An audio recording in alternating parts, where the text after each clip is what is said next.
Congress in Milan and the founding of the American National Association of American Deaf?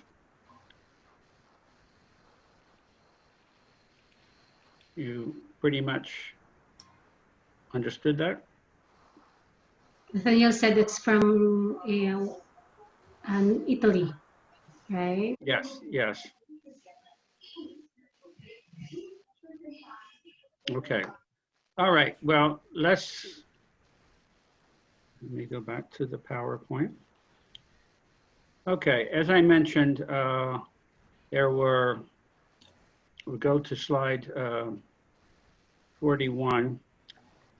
And 1880, it was the second conference in Milan. I'll just repeat, 164 people, teachers, only one deaf person. And they declared that signs not as important as speech. And the vote was 158 to 6. Of the people who voted for signing, five were from the U.S., Gallaudet College, and although it was National Deaf Mute College at that time, and one was from England. So on slide 42, it's important that you remember James Dennison. He is the only deaf man at the conference. He came back to tell deaf people in the US that people were trying to not allow sign language to be used. So he was very instrumental in helping set up the National Association of the Deaf. Also Edmund Booth and, all right, so same year. And the establishment of the National Association of the Deaf in the US was meant to promote preservation of sign language. Okay, and the first president, Robert P. McGregor, who also had an MA degree. This is on slide 45.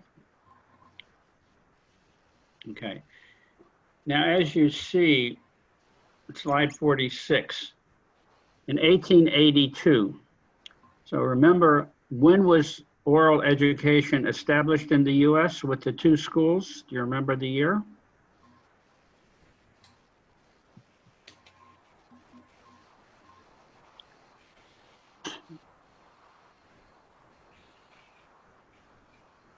I think Yami is saying something. 1882? Well, that's what we're talking about, 1882 now, but the first 2 schools for the deaf, Lexington and Clark, were set up in 1867. So even though there have been 2 schools set up, even though Melville Bell promoted signs. Sorry, what was, the interpreter wanted to clarify, what was the year the 2 schools were established? 1867. 67. And in 1867, these schools were established to teach oral only. And then Melville Bell came to the US from Canada, okay, in 1878, I think. No, before then. 1868, sorry, Melville Bell came. So the 2 schools, 1867, Melville Bell in 1862, A.G. Bell in 1871, and the 1878 Congress in Paris promoting oralism, and the 1880 Congress in Milan promoting oralism. Despite all of that, by 1882, only 7.5% of US deaf students are taught orally. This is slide number 46. So there wasn't much, 1867, in 20 years, 18 to 20 years, there wasn't much change. But soon, things would start to change more and more. Okay, so again, on slide number 46, 1885, 29% of teachers for the deaf are deaf. 1886, the first school for deaf people opens in Vietnam. It's the second deaf school in Asia. And this was set up by a French-Vietnamese priest and a deaf Vietnamese man. 1887, the first school for deaf people opens in China. On slide 47, we're just reviewing this a bit. It's not really new. We reviewed some of the pictures in the first school for the deaf in Vietnam, and hopefully you can gather some pictures like that for the first school for the deaf in Philippines. Okay, slide number 48, you can change the top to 1887. There's 1888. 1887, the first women students enter National Deaf Mute College.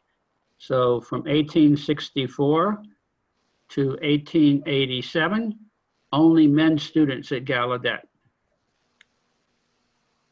So what did the women students in our class think about that?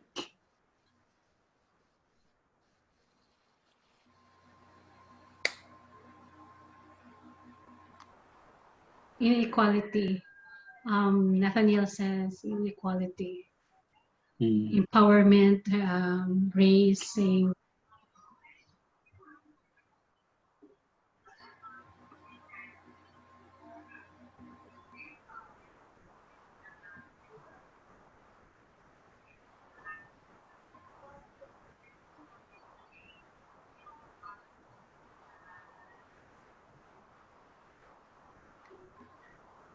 Meng is saying women is lower than men.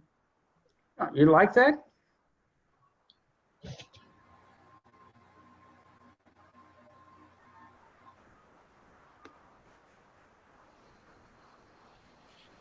That was a long time ago. A long time ago, women are lower than men. They are not equal. Yami says women must be equal with men.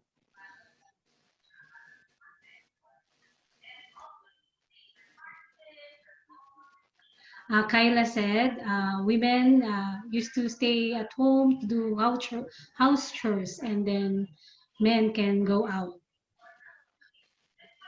Is that what Kyla wants to do? I'm teasing.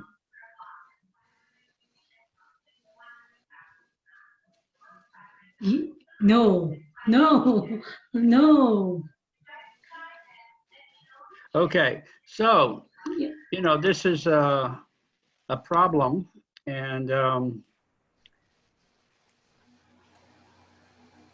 in the US, you know, women were not allowed to vote until I think the 1900s. So even hearing population in the US, women were not considered equal to men.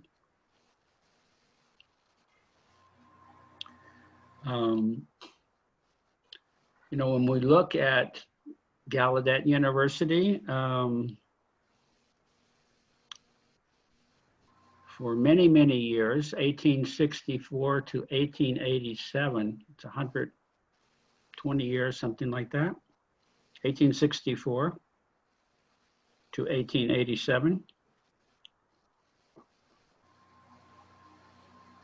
Only men who were hearing were presidents of Gallaudet University.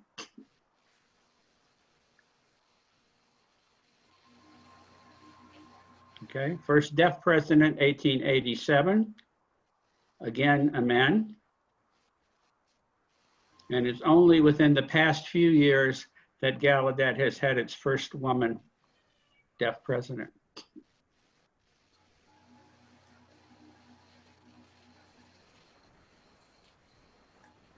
and a woman and deaf president, deaf woman president. Okay. All right, so how about the Philippines? Do you think that there's equality now between men and women, or still something need to be worked on? Meng said, we're equal. Equal. Also, Jasmine, Renz, and Shaquille. I think Nathaniel said women is Better. better than it's higher Yeah. than men. More. Well, you're better than the US, so that's good.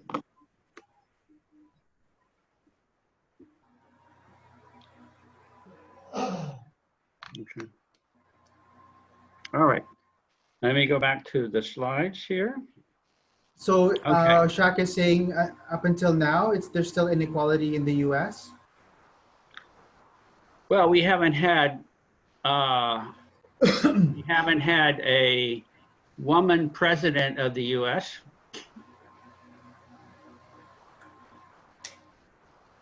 Not yet. Not yet. Not yet, right? So now we have a vice president candidate.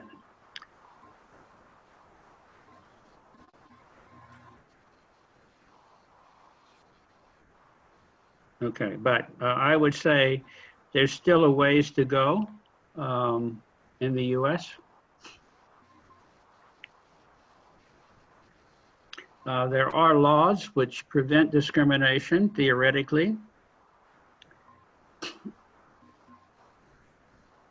But don't always work. Okay. So I would say still a long ways to go in the US.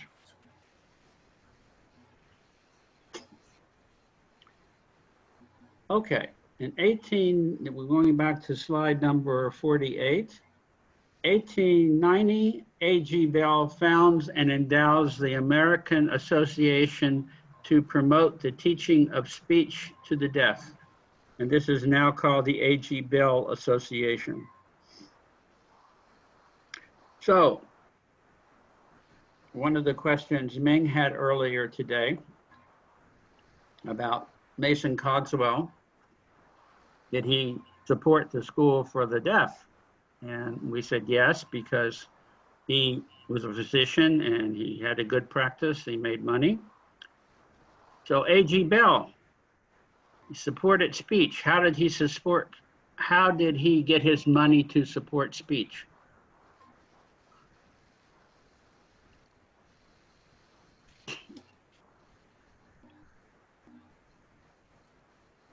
Telephone. Yes. From its telephone. It's business. Yes, the telephone. It's business. A.G. Bell invented the telephone. He made much, much money from the telephone.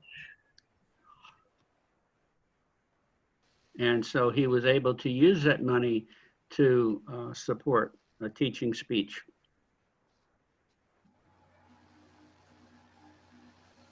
Okay. When compared with the National Association of the Deaf, you know, A.G. Bell had a lot more money than deaf people did.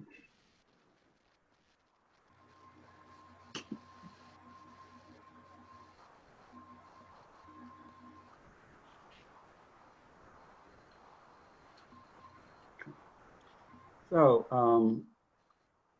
okay. And 1890, the number of teachers for the deaf had gone down to 27%. So what was the highest percentage that we saw? Do you remember? Yes.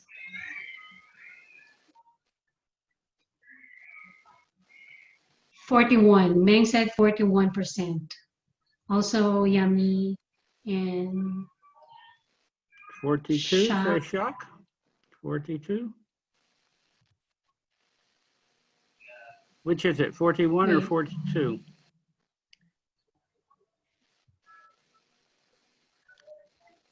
Nathaniel is 42. Also Shock is 42, saying yes. 42. 42 is the highest percentage in what year? Do you remember? 1868. 1868. That's the Martin same year Luther that King, Melville 16. Bell came to the US to talk about teaching speech.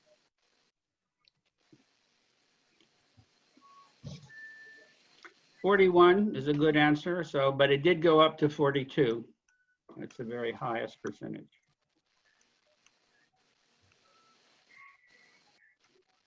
Okay. All right, 1893, the first female deaf graduate of National Deaf Mute College. This is slide number 49. And this is, her name is Agatha, Agatha Tiegel, Tiegel. So she became a well-known teacher and advocate for deaf people in the US. Moving on to slide number 50. Survive. 1890 Interpreters switch. Sorry, Sir Woody.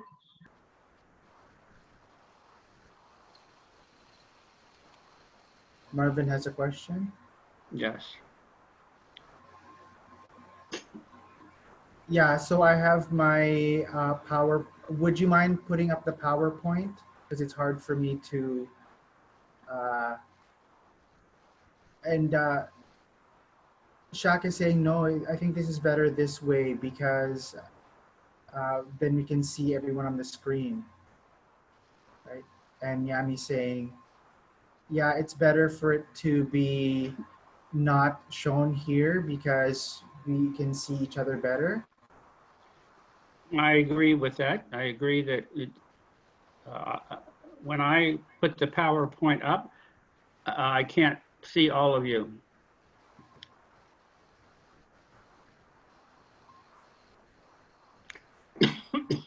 What I would recommend that you do for next time is you should open the PowerPoint in your own computer. And then you can either look at the same time or you can switch back and forth.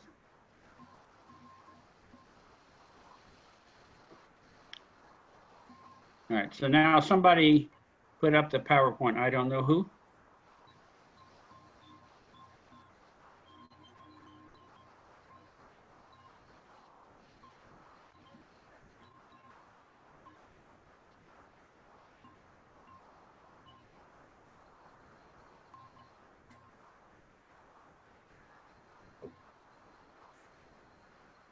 Okay, anyway, discuss this among yourselves for next week, how you want to view the PowerPoint, how you want to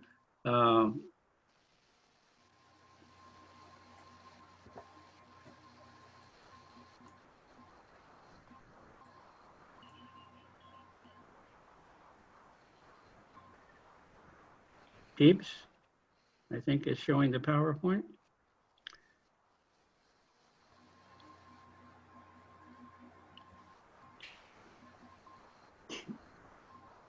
Okay, well, I will just continue then. Let me see here. Go back to my PowerPoint.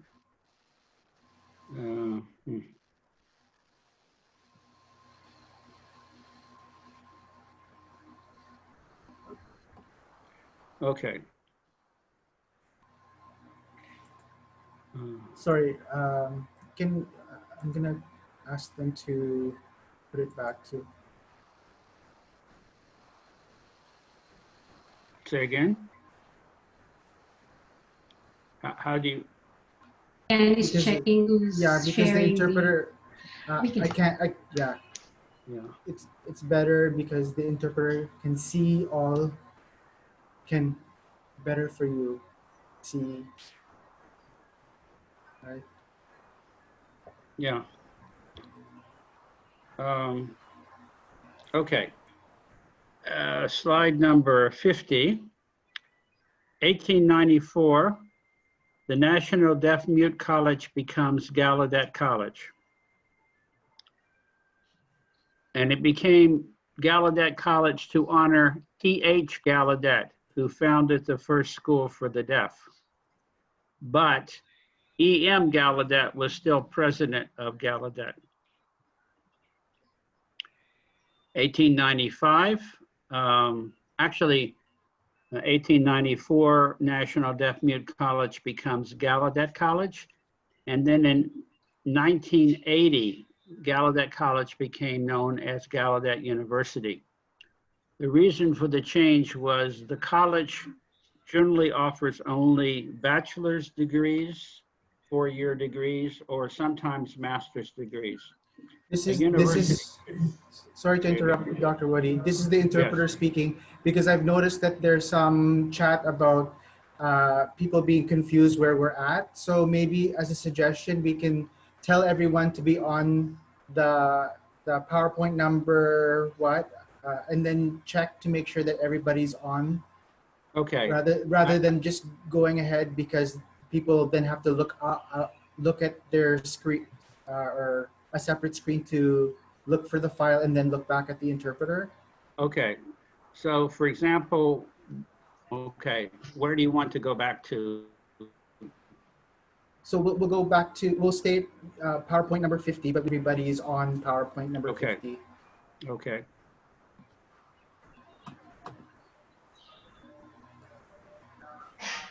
So back to PowerPoint 50. The top says 1894 to 95.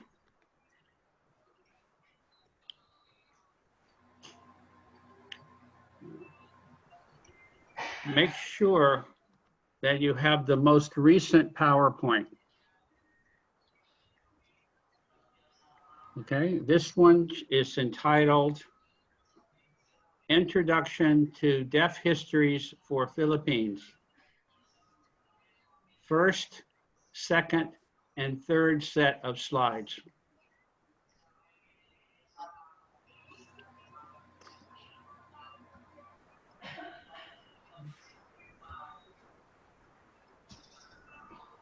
So it's the third version. Yami saying, Peeps, it's the third version that you sent to us. Peeps saying, yes, it's the third version.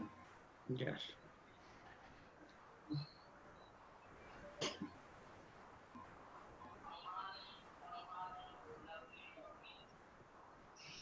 Ray is saying something.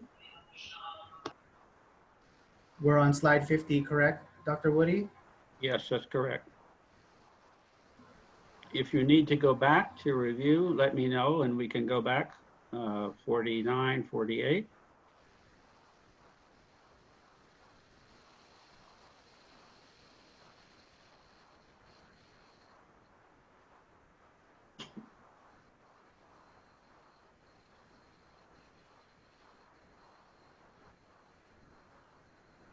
So Yami's saying, Marvin, I'm trying to get your attention. Marvin, are you catching up? She's just concerned. So Yami's saying, just let us know, let Ember know what slide you're on so that we can have it interpreted by the interpreters to let Woody know that you're catching or falling behind. And Marvin saying, no, just for time purposes, we'll just keep going forward. Okay, all right. All right, so back to slide 50. Everybody on that?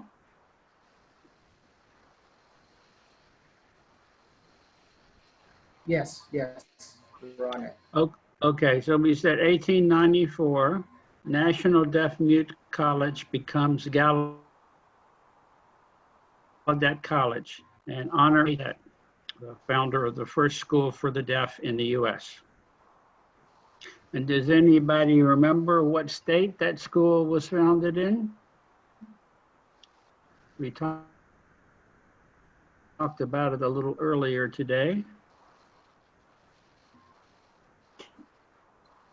Washington, D.C. Yami saying Washington, D.C. Begins with a C. Connecticut. Connecticut, yes, Connecticut. Jasmine's in Connecticut. And, Yeah. Gallaudet is in Washington, D.C. So the Connecticut School, the American Asylum of the Deaf, was established in 1817 in Connecticut.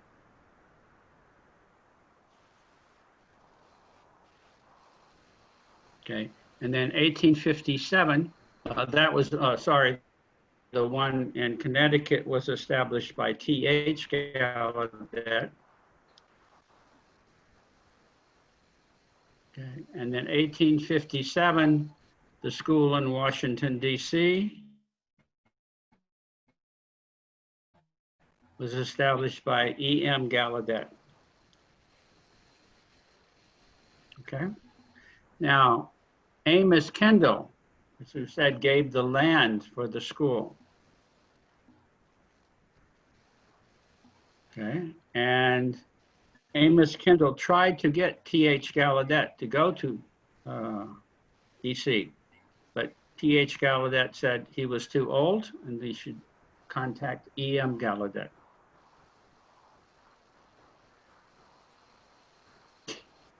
Okay, so keep practicing this among yourselves because it's easy to get confused. Okay. All right. And so 1857 was when the Columbia Institution was set up. When was actually Gallaudet allowed to offer university, offer college degrees? What year? Do you remember?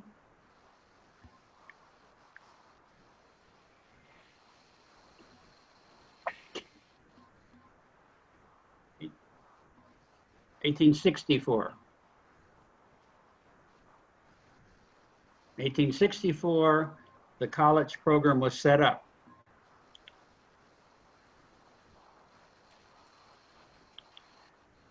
And then Abraham Lincoln signed that into law. So if we go back on your slides, you can go back to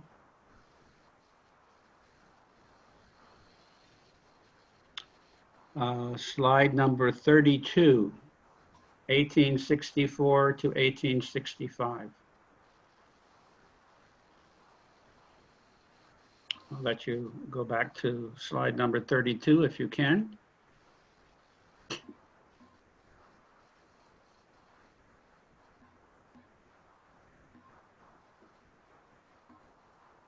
Everybody on slide number 32?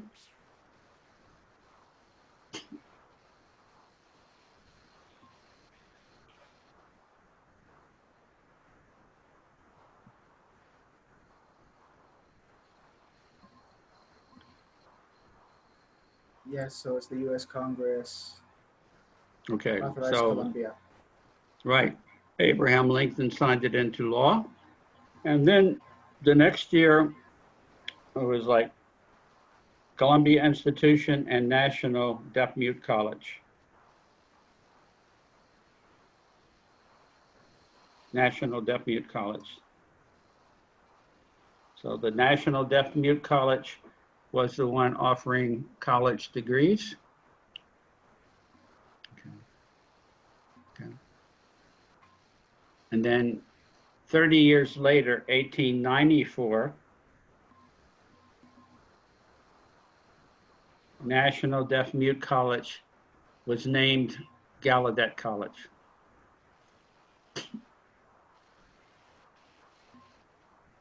Gallaudet University, right? No, not university yet. College. Okay. I might say Yeah. just a college. I mean, the picture, the next picture, let me go back to the PowerPoint. Go to, I think, number 50.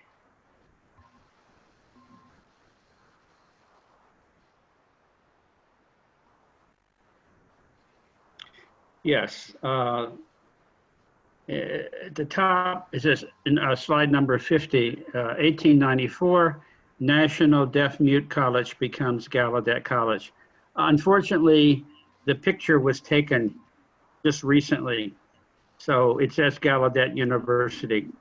But Gallaudet didn't really become a university until 1980. It was a college. It offered some degrees, but it didn't offer a PhD degree, and it was more limited. So these are the differences between college and university. College is basically teaching. University is teaching and research. College is basically MA is the highest level usually, but universities must be able to offer a PhD degree in general.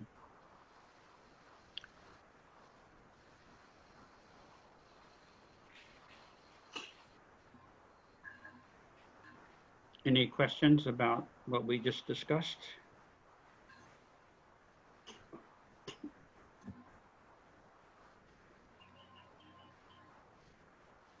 Ray has a question. Okay.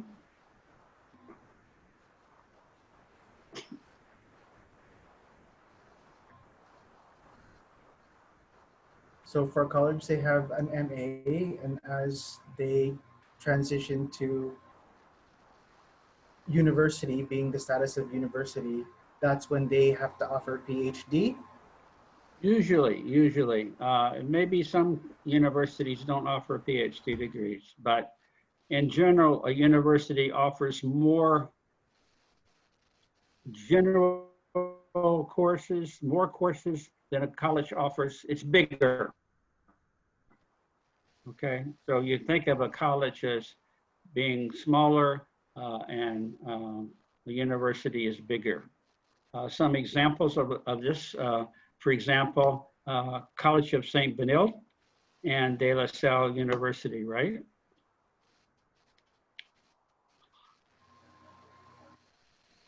So CSB is a college within the university. Okay. And for example, in Thailand, this is a sign, this is a sign, Ratchasudha College. Ratchasudha,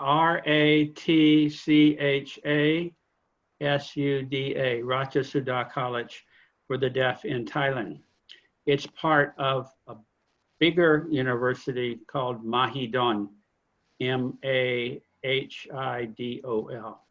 So Ratchasudha is a college for deaf people within Mahidol University, signed Mahidol.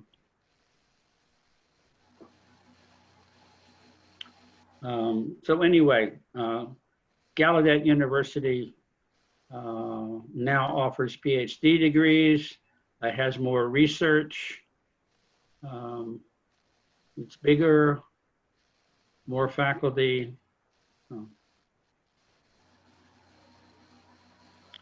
Yeah, and Vietnam, when we started our program, it was at a teacher training college. Now that college has become a university. Okay, so this is what happened with Gallaudet also.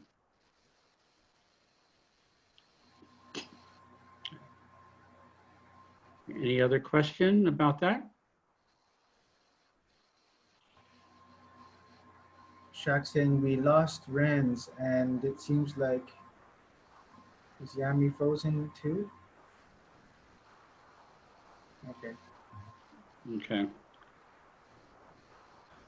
All right, so why don't we take a short break for the interpreters and also for students' eyes.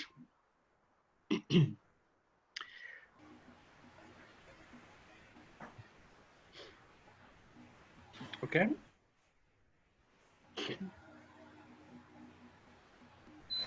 Excuse me. Okay.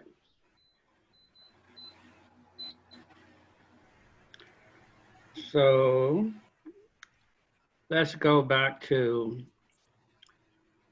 slide number 50.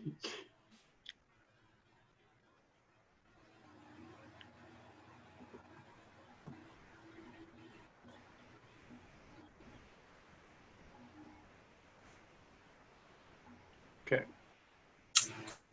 Any questions on slide number 50?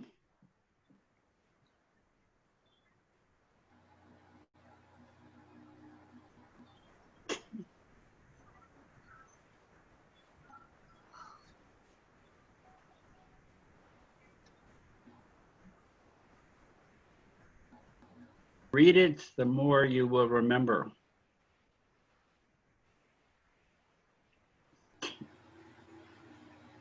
Okay. Now, why do you want to memorize it? Well, because eventually you're going to be teaching it, I hope. You'll be going out and teaching deaf and hearing students about deaf history. So it's not just to get a grade for the course. It's not just to get your certificate.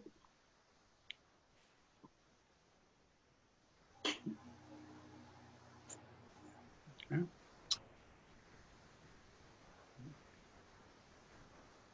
Okay. All right. Now, going to 1900. 1900 marks some real changes, very noticeable changes in deaf education. So, for example, in 1900, this is slide number 51. Are you all on that slide? Yes, Okay. 51. Shaka, wait. 51. 1900, only 16%, 16% of teachers for the deaf people are deaf. Down from the high of 42%. That's a big drop.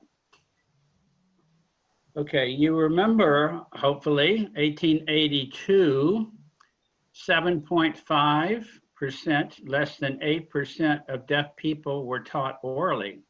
But in 1900, 20 years after the conference in Milan, 47% of US deaf students are taught orally. That means they have no instruction in sign language.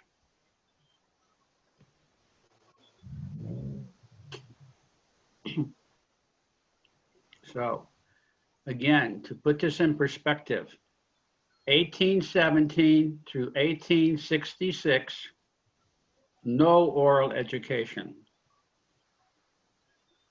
1817, I'm not sure. 17, sir. 17. 17, You yeah. signed Okay. 17. 17, sir, by. Right, okay.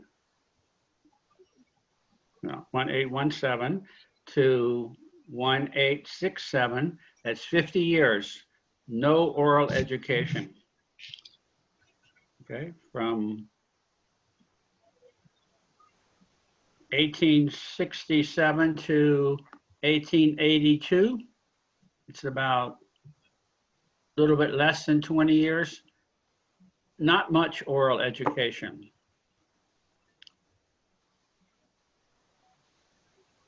But after 1880 to 1900, 20 years, the percentage of deaf students being taught in sign language goes from 7% to 47%, almost half.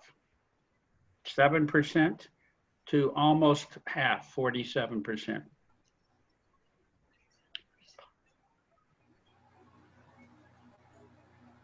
Okay.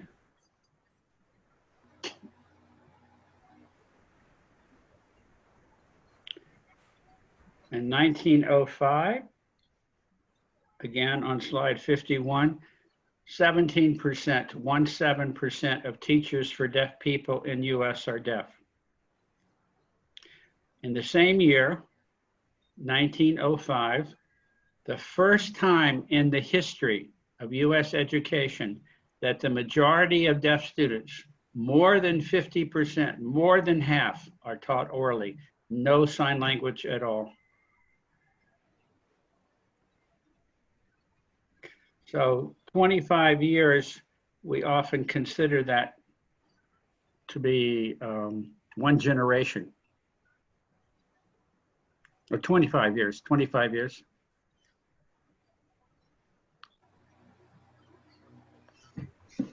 Okay, that's people grow up by the age of 25, they're often married and have their children. So that's why we consider it to be one generation.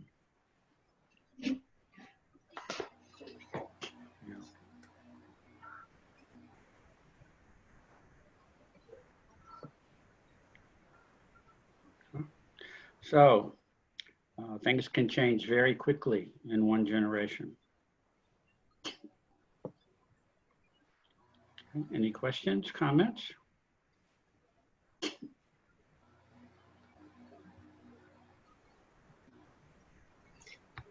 Meng po. Meng is raising her hand. Mm-hmm. Oops, I'm not getting. In 1776, 42% of teachers are deaf, and it goes down to like. Wait, I'm only getting Ming's picture. I'm not getting the full picture here. I don't know what's wrong. 1870, like we have 41%, 42% teachers. And then it goes down to. So oralism is going up, sign language is going down. Deaf teachers are also going down. Yes. So again, so 1817, there's a high number of deaf teachers, right? Around 42% approximately. Then we started to notice the fizzle down of sign language because of oralism, right? And that also correlates to the number of deaf teachers that are also going down because oralism is on the uprise, right? I just wanted to clarify. Yes, yes.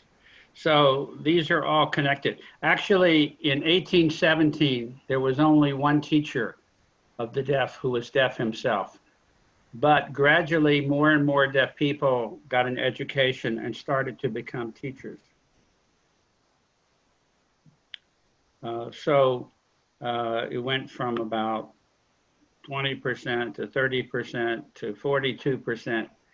And then it started to go down a little. But then when oralism came in, then it started to go down a lot.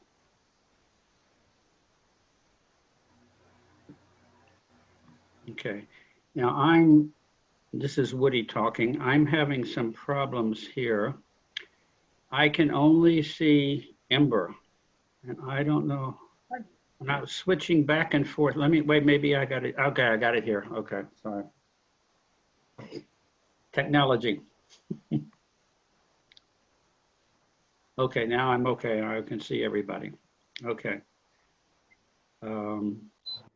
Yes, Meng, you're very correct.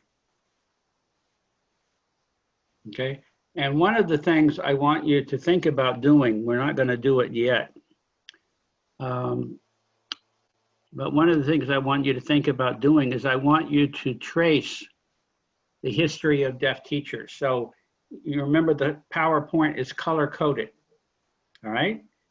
So you will pick the dark blue, and you should take apart. We'll do this next week, but basically what we're going to do is we're only going to look at one topic. We're only going to look at deaf teachers, but we're only going to look at sign versus oralism, and you will see some dramatic changes. Okay, now I've been kind of giving you a general overall picture. So you may not completely notice how drastic the changes are. But we will, now we're doing dates and history over time, but we will look at specific topics a little bit later in the course. and each of the groups can talk about a topic. Like one can talk about numbers of deaf teachers, or one can talk about numbers of signing classes, numbers of spoken language classes. Okay, I think it'll be a good learning experience for you. Okay, but I want to give you a whole kind of overall general picture of the history. Okay. There was a comment by Ming, I think.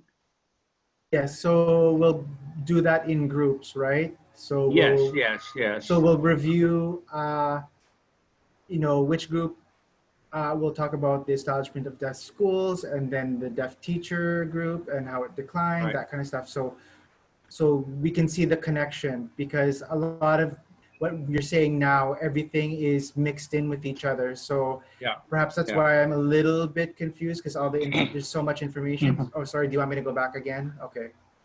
Um, I'm spotlighted again. Okay, never mind.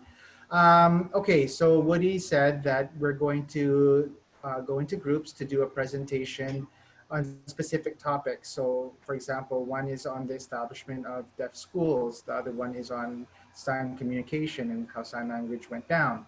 And the other one was, I forgot the other topic, but anyway, so that's what we're going to do basically, right? We will do that, yes. We're going to go through the general history until we get, sorry. Yeah, and so right now it was a little bit confusing because all this information is overlapping each other, and now we're going to separate the topics to make it more clear, to get a clear timeline. Right. But I think you generally need to see that a lot of things are happening at the same time. The deaf history is not just easy to follow.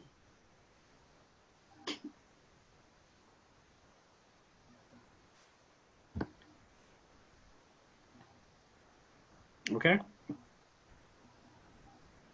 All right. So 1905, again on slide. Ray has a question. Ray has a Yes, question. yes. Oh, sorry. Was it Peeps? Peeps. Okay, Peeps.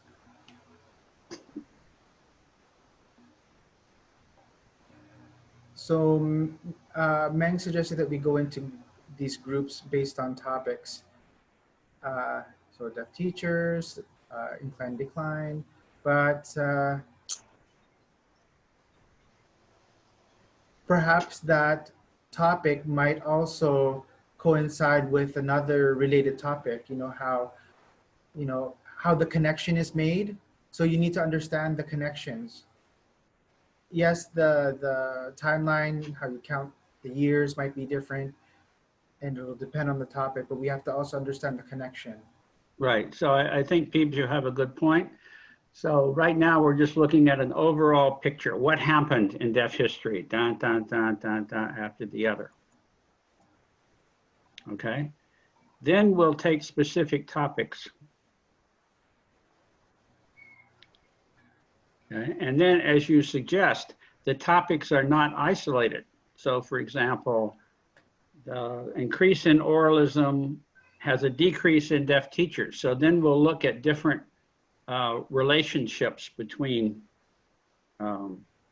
timelines and topics.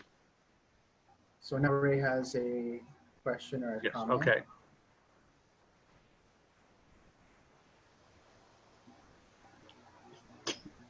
Yes, Ray, go ahead.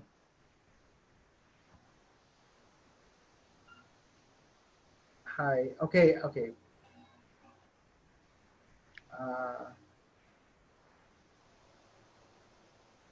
So we're done slide. So since Ray is frozen, maybe we can entertain another question. Who else has a question?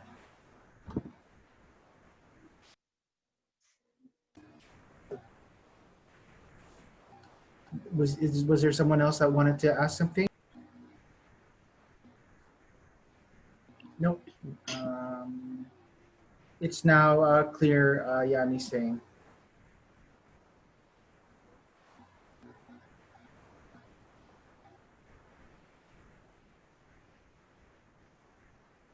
Yami? Okay. Yami? Okay.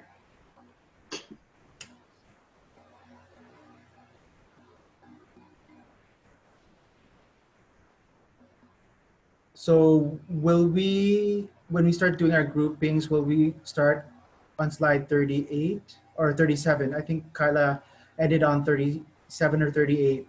So then that's where we continue on with the Yes. presentations. Am I correct? Yes. Yes. Yes. Correct.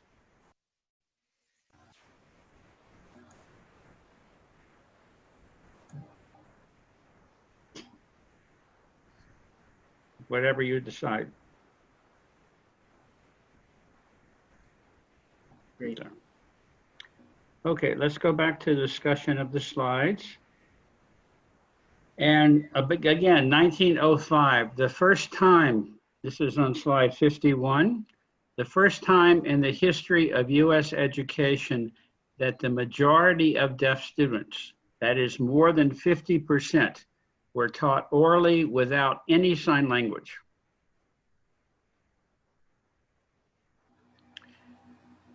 And 1907, the first school for deaf people was established in the Philippines, as far as I can determine. So whoever does this part on the establishment needs to add some more slides about who it was that was established, the school, and anything about the instruction, et cetera, et cetera. Because you're going to know more about that than I will be able to find on the internet. Okay. Any questions on slide number 52? Okay.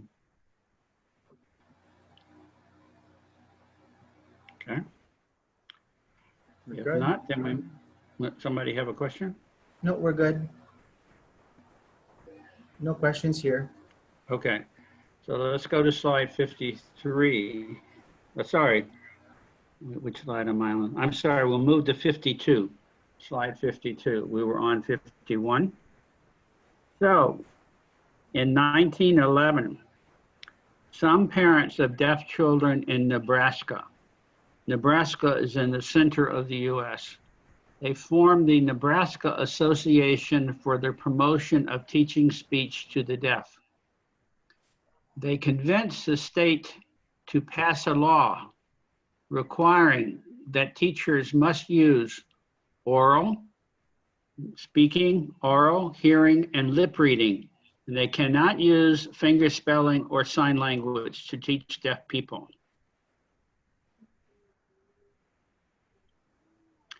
So you remember Edmund Booth. He said, oh,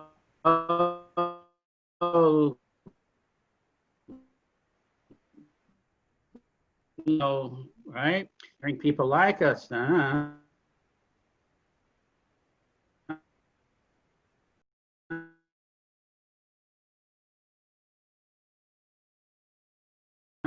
Hearing son of Edmund Booth helped form the U.S. National Association of the Deaf.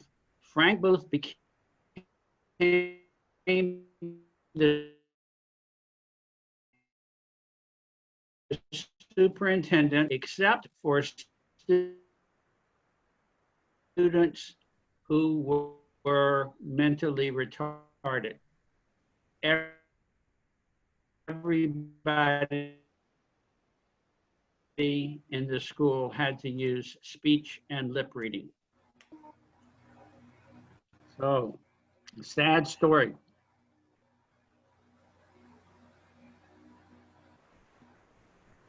Because here, I'm sure Frank Booth learned signs from birth. I don't know who Edmund Booth married, but I assume he married a deaf woman. At least Edmund Booth would have signed with his son. Okay, but here is a coda, a hearing child of deaf adults, who said, okay, yeah, my father was deaf, but you can't use sign language anymore. No more sign language. How would you feel if your child, a hearing child that you communicated with in sign language, grew up, became a superintendent of a school for deaf people and said, oh, no deaf students can use sign language. It's against the law and you can go to jail.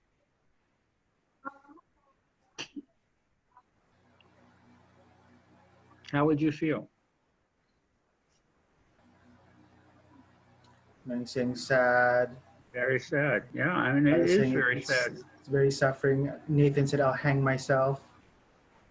Well, hopefully, don't do that. Fight instead.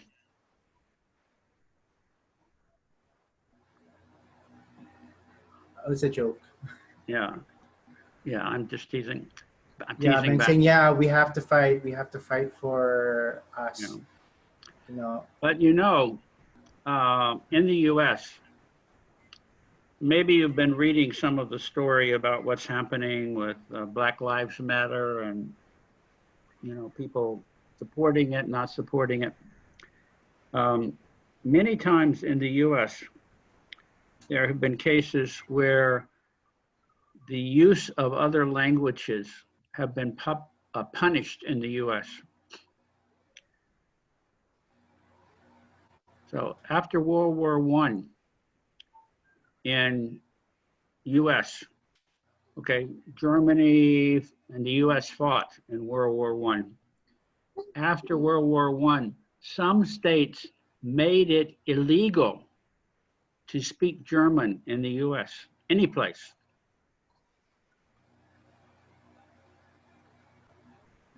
And if someone was caught speaking German, they had to pay $25, which was a lot of money at that time.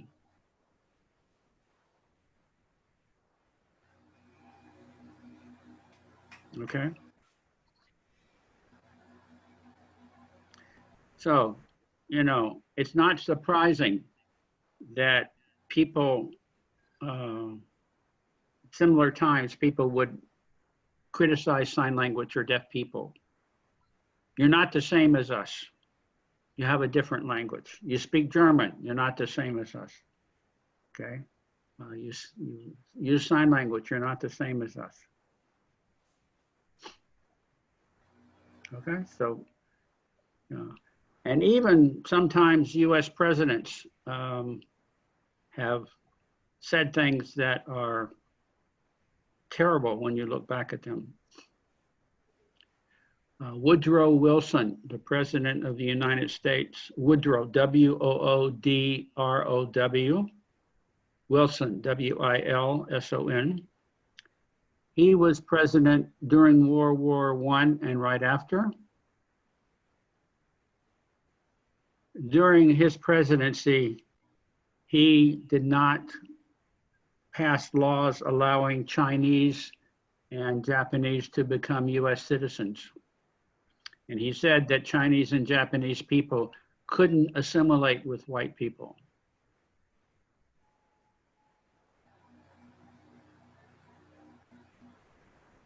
Okay, so the US has done many things that are not nice to people from other countries.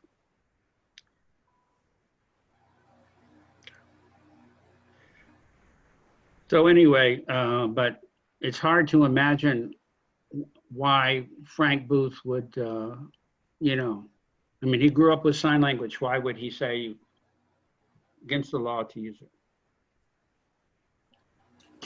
We'll do an interpreter switch. Yes, okay. We're getting close to finishing also. So let me see. And okay, 1912. Any comments about what happened with Frank Booth and Edmund Booth? Any things you want to say? Any reactions?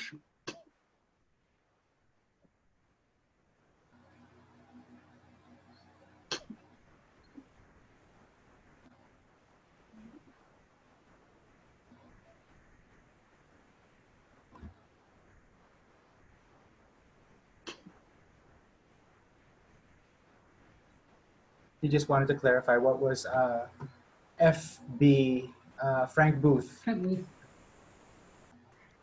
About clarify which part? Just the sign of the interpreter FB was Frank Booth.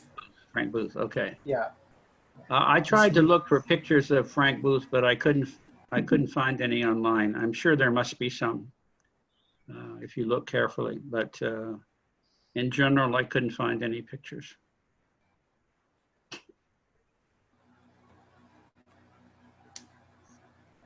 Okay.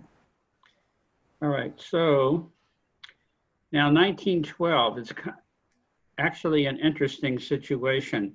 We're on slide 52 now, but go to slide 53 and you see a picture of Mary Chapman. Wait 1 second. Oh, you see a statue of her, not a picture. I looked for pictures, but I couldn't find any. I know there were some on the internet, but now I can't find them. Mary Chapman was a British deaf woman, and she was a missionary, and she went to Asia to help set up schools. And she set up schools in at least 2 countries. I'm not sure if any more. In 1912, she set up the first school for deaf people in Sri Lanka. Sri Lanka is a country which is an island. So you have India here, and Sri Lanka is this little island underneath India. It's also called, the country also used to be called Ceylon, Ceylon, but now the term is Sri Lanka, sign Sri Lanka.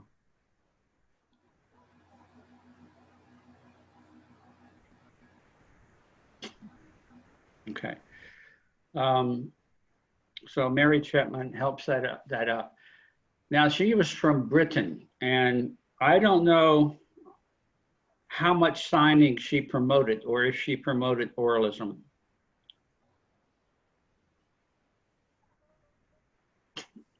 Or both, I don't know. But the Sri Lankan schools, not recognized for sign language use, very oral these days.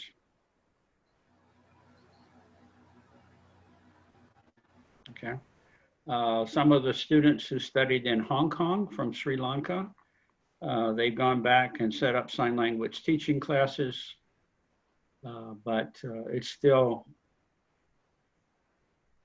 for example, one of the universities in Sri Lanka had classes in Sri Lankan Sign Language, and guess who taught them?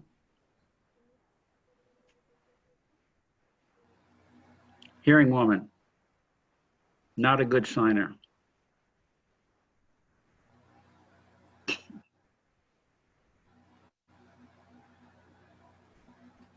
So they're fighting to overcome that. Okay, so let's say in 1920, we haven't gotten there yet, but in 1920, Mary Chapman established the first school for the deaf in Burma, or what's now called Myanmar. So you can, I don't know if you have a sign for that. Hold on. But most people in Yangon, where the school was set up, use this sign for Myanmar. There's also, I think, another sign used in Mandalay for Myanmar. Okay. At any rate, Mary Chapman set up that program also, and that school in Myanmar, in Yangon, Yangon, sign for Yangon, set up basically as a Christian school. And nothing wrong with Christian schools, but it's not a government school. Okay. School in Mandalay is related to the government.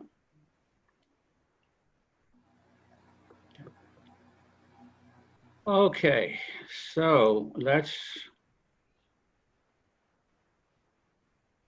stop now instead of going on anymore. So we'll stop at slide 53, 52 or 53. The 1911 problem with banning sign language in Nebraska school, and the first school established in Sri Lanka by Mary Chapman. Okay, so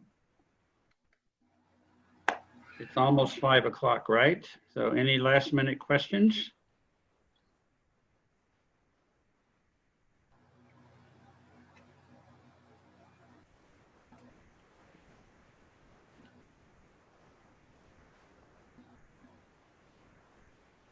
Me?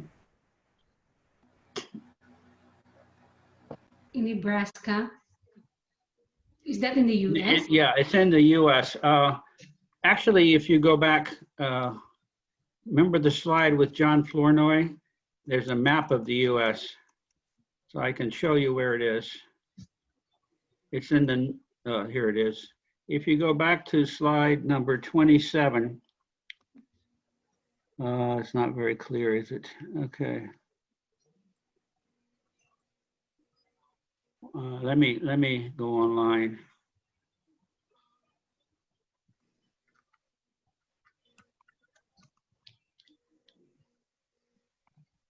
This is the map Jasmine saying, that map. Okay. What color of Nebraska? Okay, I'm gonna share my screen with you real quick so you can see where Nebraska is located. Where is the share screen?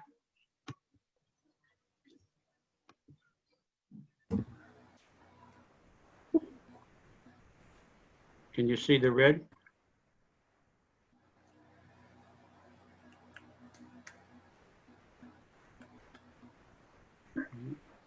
Yes. Yeah, it's in the basically the north part of the U.S.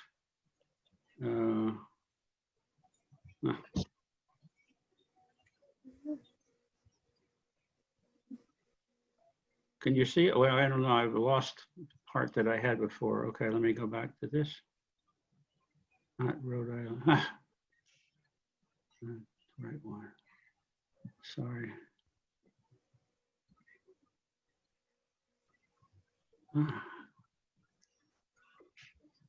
Hold on.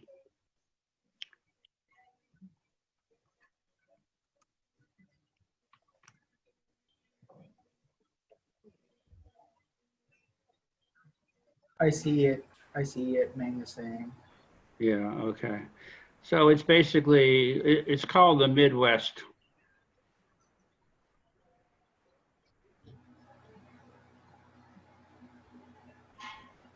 So it's actually kind of just in the central part of the US. They grow a lot of wheat and corn there.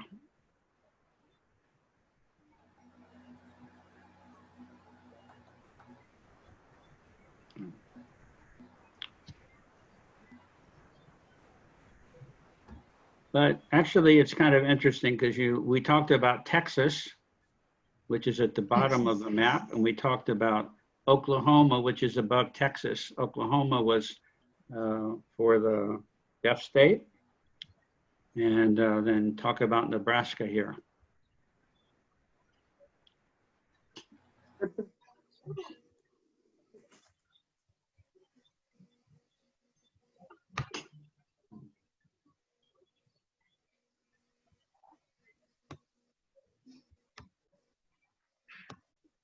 At the time that we're talking about 1911, I'm pretty sure that everything except for Alaska and Hawaii was part of the US. Remember when we talked about Texas being independent and Oklahoma being the territory back in the early 1800s. So it was only about half the US. Half of what's now the US was the US. And all the part of Texas, you see New Mexico, going west, Texas, New Mexico, Arizona, California, and then above Nevada. All of that was Mexico, wasn't part of the US in the early 1800s. But by 1911, all of that had become part of the US.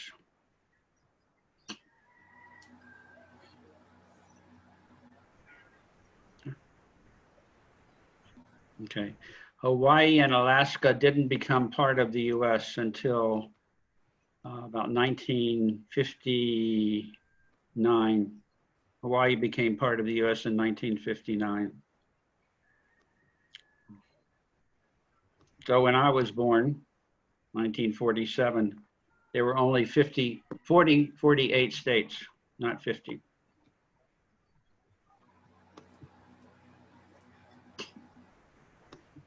Okay. Well, thank you all for everything today, especially thanking the interpreters. Okay.